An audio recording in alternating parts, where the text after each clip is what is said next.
Oppo di penghujung tahun 2022 ini baru saja meluncurkan HP entry level terbaru mereka, yaitu Oppo A17. Itu setelah saya melihat fotonya di sosial media dan tahu harganya cuma 2 juta, nggak pakai lama saya langsung order. Penasaran sih, secakep apa HP 2 juta ini? Dan enak nggak sih buat dipakai sehari-hari? Oke, sekarang kita lihat dulu aja dapat apa aja dari paket penjualannya. Ini masih segel ya. Segelnya sekalian saya potong aja. Oke, kita lihat isi dalam boxnya apa aja. Ini ada dus tipis. Dapat case gak ya? Oh, dapat case. Ya, dapat case. Jadi nggak usah beli lagi. Ini ada buku panduan, petunjuk penggunaan, SIM ejector. Ini adalah handphonenya. Terus dapat charger. Nanti ditulis aja berapa watt ya di layar ya. Dan dapat kabel micro USB ya, belum Type C nih. Ya udah, kita langsung aja lihat handphonenya. Nah, ini dia Oppo A17. Menurut saya pas dilihat dan dipegang sendiri, ternyata memang cakep. Mungkin di harga 2 juta, A17 ini adalah HP paling cakep yang pernah saya pegang. Bahan belakangnya pakai tekstur leather, jadi bukan kulit beneran ya. Cuma memang kalau dibandingkan dengan Reno 7 yang pakai leather juga, di Reno 7 itu tekstur kulitnya lebih kerasa. Kalau A17 ini tekstur kulitnya kayak lebih tipis gitu. Jadi feels-nya masih kerasa ada plastik-plastiknya lah. Tapi overall saya bilang sih ini udah cakep banget. Mungkin kalau kalian bawa keluar dan tanya teman-teman kalian, kayaknya banyak yang bakal nggak percaya deh kalau HP ini harganya cuma 2 juta. Apalagi desain kameranya juga baru ya. Ini frame-nya lebih simple. Dia sekarang tanpa housing, tapi ini malah bikin jadi modern dan cakep lah. Cukup ngingetin saya dengan Reno 7 Z 5G. Frame-nya juga rata dan walau bukan pakai bahan aluminium, tapi terasa kokoh. Bobotnya juga enak ya, jadi dia nggak kerasa ringkih. Terus HP ini ternyata juga ada sertifikat water resistant IPX4. Layarnya pakai desain waterdrop, standar lah untuk HP 2 juta ya. Resolusinya juga standar HD+.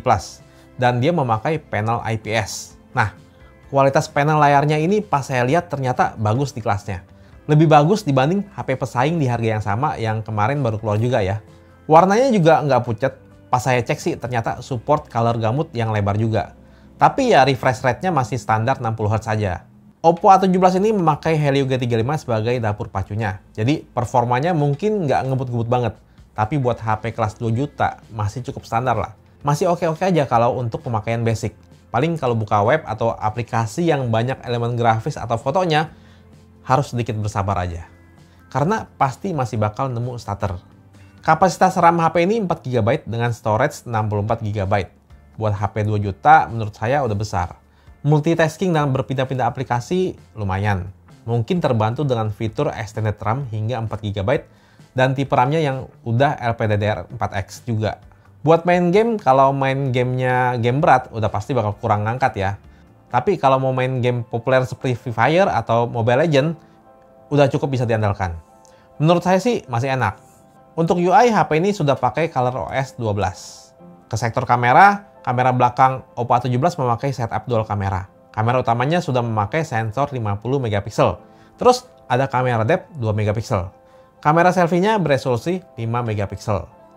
Untuk hasil kameranya menurut saya lumayan, detail dan ketajamannya udah bagus untuk HP 2 juta. Dynamic range juga lebar. Untuk warna sih memang ciri khas dari ISP Helio G35-nya masih sangat kelihatan ya. Jadi efek HDR-nya agresif, kontrasnya terlihat agak rendah, jadi area gelap juga dibikin terlihat terang semua. Kalau ini sih masalah selera aja. Hasil foto pas gelap juga lumayan banget, apalagi buat harga 2 juta. Mungkin masih ada noise dan detail agak soft, tapi masih dalam batas wajar, dan masih bisa ditolerir. Ada night mode juga, walau nggak beda terlalu jauh, tapi lumayan bisa kasih detail yang lebih baik. Sebetulnya yang saya agak heran sih, entah kenapa nggak ada mode portrait untuk kamera belakang HP ini. Padahal seingat saya HP 2 juta lain udah pada ada. Dan anehnya lagi, di kamera selfie-nya malah ada mode portraitnya. Jadi semoga nanti bisa dapat update buat tambahin fitur ini. Hasil kamera selfie-nya lumayan banget, dynamic range juga terlihat cukup lebar. Paling di mode portrait HDR-nya nggak bisa jalan. Tapi ya wajar lah buat HP kelas segini. Untuk perekaman videonya bisa hingga resolusi Full HD 30 fps baik di kamera belakang maupun depannya. Untuk hasilnya bisa kalian lihat sendiri.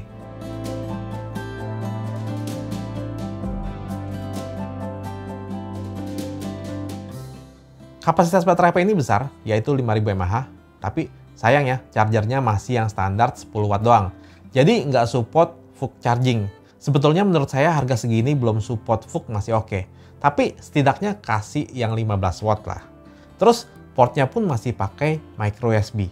Kalau speaker dia cuma satu, tapi wajar untuk harga segini dan dia juga masih ada audio jacknya ya. Nah kesimpulannya gampang nih.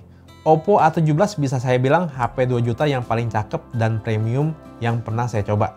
At least sampai saat ini. Saya juga suka dengan kualitas panel layarnya dan performa kameranya. Walau sayang belum ada mode potret di kamera belakang. HP harga 2 juta kayaknya nggak mungkin semua sektor bagus semua ya. Nah, dia ini performanya standar HP entry level. Dan yang agak disayangkan sih portnya masih micro USB. Yang bikin kesan modernnya agak sedikit berkurang gitu. Dan chargernya masih 10 watt. Di luar kekurangan itu, kalau kalian dari awal lihat HP ini dan langsung naksir sama desainnya, saya rasa Oppo A17 ini boleh banget dijadikan pilihan.